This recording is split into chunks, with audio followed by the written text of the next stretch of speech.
Hi, I'm Dr. Bertice Berry, and I want to tell you a story. It was time to get our carpets cleaned again. Our dogs are old, and the 16-year-old sometimes just looks for a tall plant, a tree, a window, and he thinks that's where he is.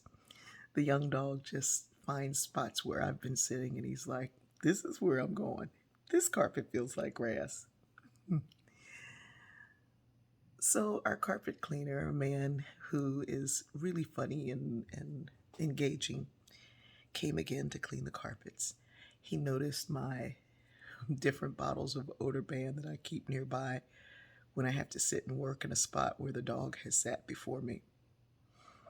And he called me over and he said, "Listen, I told you don't use these. These things stain the carpet. I'm leaving you. I left you some substance to use the last time." He said, "I left something for you to use." And I said, "No, you didn't. I didn't get it." And I love a good odor band, so I know I didn't get it. He's like, "I know I left it. I'm certain I left it." And I said, "Well, okay, I can be crazy sometimes." And he looked at me and he said, "Don't say that." I said, "What?" He said, "Don't say you're crazy. I've only met one crazy person." Now, the man who cleans our carpet, Sam, English is his second language. He's from China, and he takes words literally, and they mean a great deal to him.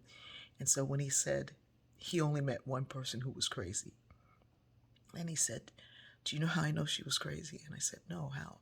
He said, "I went to her house to do her carpets, and she had signed up for one thing, but she wanted all these other things, and she said, no, she's not going to pay for that. So I left. When I got back to my office, my boss said, the woman said you arrived naked, and then you were coughing and sneezing all over her, and you were digging in your nose, and then you punched her dog." He said, "That's crazy. I don't know anybody else crazy." When he said this, of course we laughed and was like, "That's a funny story." And it was true. But it reminded me of a time that I used the word crazy, and someone who struggled with mental illness said, "Please don't say that." I said, "What do you mean?" I don't mean it that way. I don't mean it that way. When my kids were young, we had a license plate that said "good crazy." I'd say to the kids, "You're driving me crazy." And they say, "Is it a good crazy or a bad crazy?" And so I explained to her, "Well, I don't mean it that way. In my household, it's kind of a good thing." And she said, "No, I've been called crazy my whole life. And every time I hear that, it does something to me." We have normalized the word crazy, but we don't normalize mental health. And mental health should be a priority for all of us because our mind is the engine that drives the car. And if we can get our teeth cleaned and our checkups and our mammograms, we should have a regular mental health checkup. And it should be as normal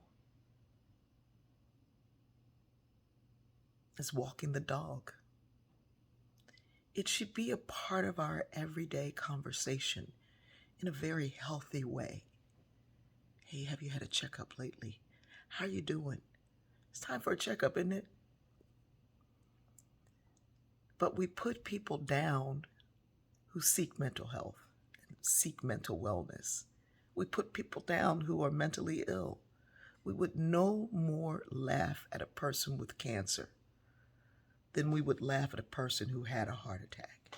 In fact, we say it's serious as a heart attack. So yesterday, when Sam, the man who cleans my carpet, said, "Don't say that," I heard it so deeply. And I took that correction, and I will do better. I hope we all can begin to do better. When my children were young, we would go to the therapist every single week. That was a part of our thing. And it was never a bad thing. It was a joyful thing to go to family therapy to make sure we were all okay and all on the right track.